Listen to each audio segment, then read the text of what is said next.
Praise the lord. మన ప్రభువును రక్షకుడైన యేసుక్రీస్తు నామములో మీకు శుభాలు తెలియజేస్తూ ఉన్నాను. యోహాను సువార్త 14:13 చదువుతూ ఉన్నాను.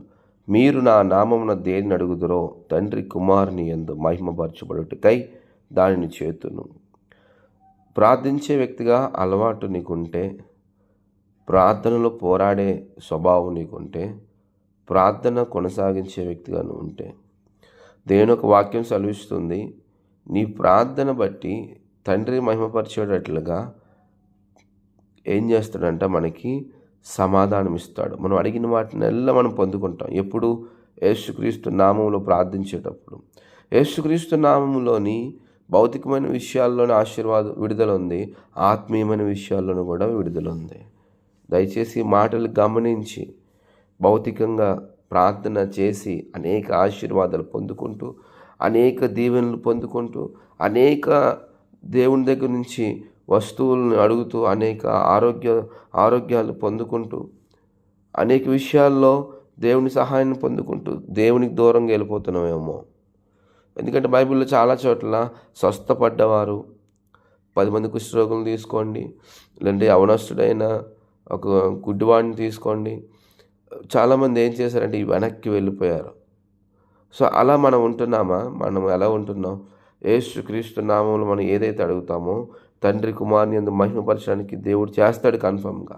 అయితే మన ఆలోచనలు మారాలి. ఆత్మీయ విషయాలు, ఆత్మవరాలు, ఆత్మ ఫలాలు, ఆత్మీయమైన జీవితం, ఆత్మానుసారంగా జీవించడానికి ఇష్టపడే కృపను మనము దేవుణ్ణి అడగాలి. ఈ మాటలు జ్ఞాపకం ఉంచుకోండి.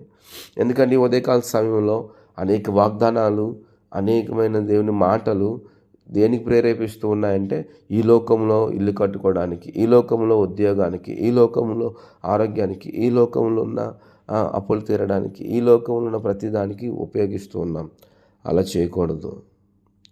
వాక్యం సెలవిస్తుంది, తండ్రి మహిమపరచేటట్లుగా, అంటే రాకడ దినాల్లో ఉన్నాం, ఎత్తబడే గుంపులో ఉండేటట్లుగా. ప్రభువా, దయచేసి ప్రభువా, నీ నామములో నా పరిస్థితిని మార్చండి, నీ నామంలో నాకు అద్భుతం జరిగించండి, నీ నామంలో నీ కృపను పొందుకొని ఆ వినయమును, ఆ విధేయతను నాకు అనుగ్రహించండి. నీ నామములో ప్రభువా నేను తగ్గించుకొని జీవించే కృపను నాకు అనుగ్రహించండి. నామంలో ఆత్మానుసారమైన జీవితాన్ని జీవించడానికి, ఈ లోకంలో ఉన్న పేరు కానీ, ఈ లోకంలో ఉన్న ఆస్తి కానీ, ఈ లోకంలో ఉన్న ఆరోగ్యం కానీ, ఈ లోకంలో ఉన్న సంపదను ప్రతీది విడిచిపెట్టే ఆ కృపను నాకు ఇవ్వండి అని అడిగేటట్లుగా మనం ప్రార్థన చేయాలి. ఈ ప్రార్థన ఎప్పుడైతే మనం చేయగలుగుతామో తండ్రి